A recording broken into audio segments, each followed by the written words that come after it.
Good morning all of you. Welcome to my class. आज हम व्यंजन के बारे में समझेंगे।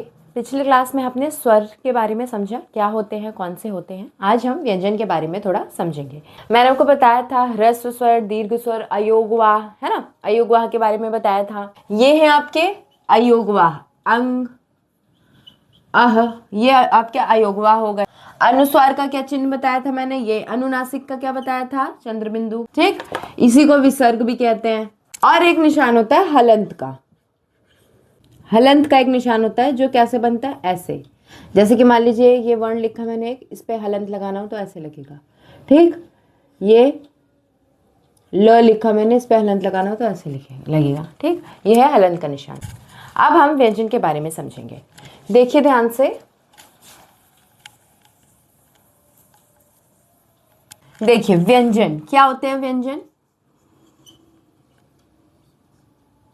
व्यंजन क्या होते हैं। व्यंजन जिन वर्णों का उच्चारण करते समय, जिन वर्णों का उच्चारण यानी प्रोनाउंसिएशन, बोलना, उच्चारण करते समय हमें स्वर की आवश्यकता पड़े, स्वर की जरूरत पड़े। स्वर हम पढ़ चुके, उनकी अगर जरूरत पड़े तो उन वर्णों को व्यंजन वर्ण कहते हैं। उन वर्णों को व्यंजन वर्ण कहते हैं।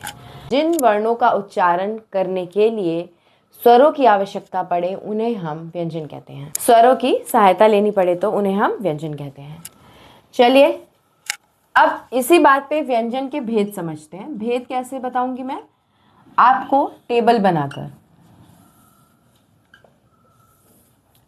बनाकर भेद समझिए। अब देखिए, क वर्ग,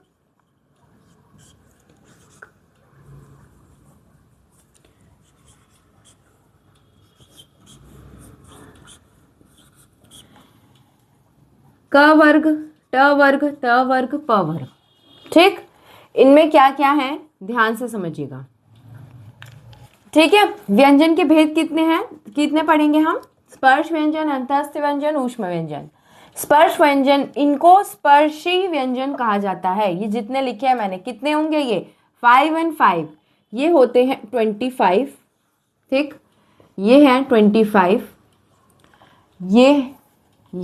ये 25 होते हैं। कौन कौन से, क वर्ग के सारे लिख दिए मैंने, च वर्ग, ट वर्ग, त वर्ग और प वर्ग। ठीक है, इनके सारे लिख दिए मैंने। अब अंतःस्थ व्यंजन, य, र, ल, व। ठीक, श,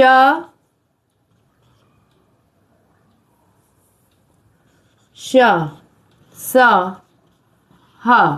ठीक, देखिए स्पर्श व्यंजन किन्हें कहते हैं, जिन वर्णों का उच्चारण करते समय वायु, ये कंठ, ये तालु, मूर्धा,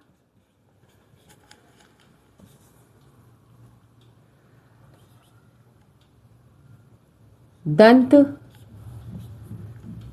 ओष्ठ। जिन वर्णों का उच्चारण करते समय वायु कंठ, तालु, मूर्धा, दंत, ओष्ठ को स्पर्श करके बाहर निकलती है, उन्हीं को हम कहेंगे स्पर्शी व्यंजन।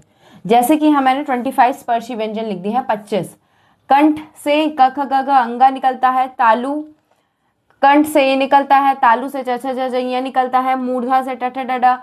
ठीक है, दंत से ये दंत यानी दांत, आप खुद देखिए, त थ द ध ये बोलेंगे आप तो आपको फील होगा कि आपके दांत टच हो रहे हो। होस्ट यानी कि होठों को यूज करके, प फ ब भ म, हम होठों का यूज करें इसको उच्चारण करने के लिए।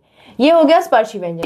इनको क्या ऊष्म व्यंजन किन्हें कहेंगे, जिन वर्णों का उच्चारण करते समय वायु रगड़ खाकर यानी घर्षण होकर, फ्रिक्शन, रगड़ खाकर बाहर निकलती है, मुख से रगड़ खाकर बाहर निकलती है, उसे ऊष्म व्यंजन कहेंगे। जैसे श, स, स, ह, आप बोल के देखिए, आपको फील होगा। कुछ अन्य व्यंजन भी होते हैं जैसे कि संयुक्त व्यंजन, ठीक, यानी जो दो अलग अलग व्यंजनों से मिलकर बनते हैं। संयुक्त मतलब समझ आ रहा है आपको नाम से ही, क श को मिलाकर ये वाला व्यंजन बनता है क्ष। ज और इसे मिलाकर क्या बनता है? ज्ञ। ठीक, तर मिलाकर त्र बनेगा। आखिरी है श र मिलाकर श्र बनेगा। ठीक, समझ आई ये बात? ये व्यंजन है।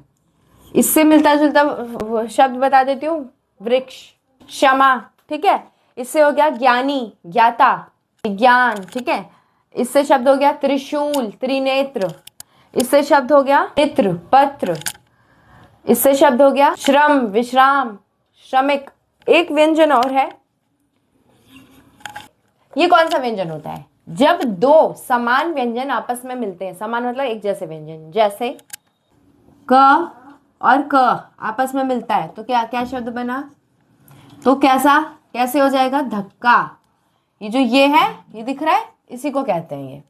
उसके बाद एक और एग्जांपल दूं, आधा ट और पूरा ट जब आपस में मिलते हैं, से एक ही व्यंजन है, आपस में मिलकर आधा ट पूरा ट क्या बनेगा? जैसे एक शब्द में आ रहा है मिट्टी।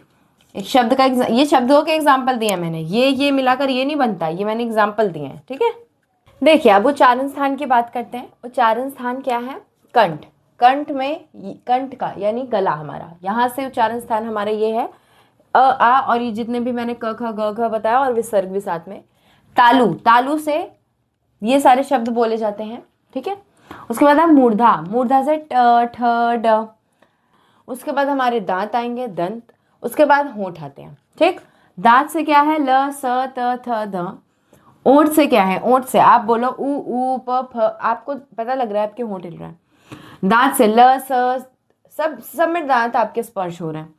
दंतोष्ठ में व आएगा। दंतोष्ठ मतलब दांत प्लस होंठ, दांत प्लस होंठ आपके, तो व। कंठ और तालु मिलाकर ए और कंठोष्ठ यानी कंठ, गला और होंठ मिलाकर ओ औ। ठीक है, इनके वर्ण ध्वनि का नाम भी है। ऊपर वाले का है कंठ्य, कंठ्य, यहाँ पर तालव्य, यहाँ बिंदु है। ठीक है, तालव्य, मूर्धन्य, ये नाम है इनके। दंत्य, ओष्ठ्य। आप पता कर लेना, ये दंत्य दांत का है, ओष्ठ का ओष्ठ्य है। ठीक है, ये जरूरी नहीं है, लाइन वाइज ही लिख रही हूं मैं। दंतोष्ठ्य, कंठ, तालव्य, कंठोष्ठ्य। ये मैंने लाइन वाइज नहीं है, ये मैंने इसके लाइन वाइज लिख दिया है, इसके सीरियल वाइज। आप देख लेना, आपको नाम भी पता लग रहा है। दंत्य का हो गया दंत, ओष्ठ का हो गया ओष्ठ्य। ठीक है, ये इनका वर्ण ध्वनि का नाम है। अब देखिए, इसी में मैंने लिखा है, इसी में हम समझेंगे अल्प प्राण व्यंजन और महाप्राण व्यंजन। ठीक है, अल्प प्राण व्यंजन और महाप्राण व्यंजन। इसमें स्वर को मैं मिटो रही हूं फिलहाल के लिए। ठीक है, स्वर मैंने मिटो दिए। ठीक है, जिनको मैं रेड से ऐसे अंडरलाइन कर रही हूं, रेड से जिन्हें मैं अंडरलाइन कर रही हूं, हर वर्ग के पहले दो। ठीक, हर वर्ग के पहले दो, हर वर्ग के पहले दो।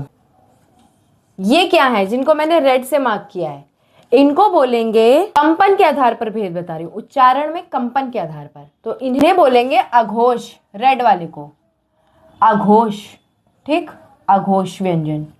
ठीक है, बाकी बचे आपके सघोष हो गए, बाकी बचे आपके सघोष हो गए। ठीक, एक चीज समझ आ गई। अब दूसरी चीज समझते हैं। अब इसी में हम अघोष अघोष समझने के बाद अब हम समझेंगे अल्प प्राण और महाप्राण। वायु प्रवेश के आधार पर भेद बताएंगे अब हम। ठीक है, ये तो कंपन के आधार पर समझा हमने, अब वायु प्रवेश के आधार पर चलिए समझिए क्या है। जिन पे सर्कल कर रही हूं, जिन पे मैं सर्कल कर रही हूं रेड से, देखिए अल्प प्राण महाप्राण का क्या मतलब है। अब मैं अल्प प्राण महाप्राण बताऊंगी, यानी कि जिनमें वायु का प्रयोग कम होता है वो अल्प प्राण, जिनमें वायु का प्रयोग अधिक होता है। श्वास वायु का प्रयोग जहां कम हो वहां अल्प प्राण, श्वास वायु का प्रयोग जहां अधिक हो वहां महाप्राण। अब ये अल्प प्राण वाले को मैं रेड से मार्क कर रही हूं। ठीक है, देखिए आप समझिए, जिनको मैंने रेड से सर्कल किया है वो अल्प प्राण है, अल्प प्राण। अल्प प्राण, ठीक है। जिनको मैंने सकल नहीं किया है वो है महाप्राण। महाप्राण, देखिए सिंपल सी चीज है, जैसे आप लिखते हैं, पहला लाइन में लिख दे रही हूं, क ख,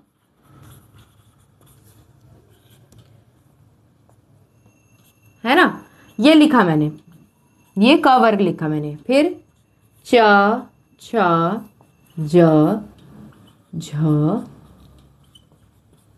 ठीक है। अब समझिए क्या था अल्प प्राण महाप्राण में, पहला तीसरा और पांचवा, पहला तीसरा पांचवा, ये जो पहला तीसरा पांचवा, पहला तीसरा पांचवा, ये जो वर्ग मैंने 25 लिखवाए थे आपको स्पर्शी व्यंजन के, वो इसी तरीके से चलेंगे, पहला तीसरा, ठीक है, पहला तीसरा पांचवा, पहला तीसरा पांचवा, तो इसी तरीके से, यानी कि आपको याद रखने की जरूरत नहीं है, पहला तीसरा और पांचवी जो लाइन है वो सारी अल्प प्राण के अंदर आती है, बाकी दूसरा और चौथा महाप्राण के अंतर्गत आ जाती है, ठीक है।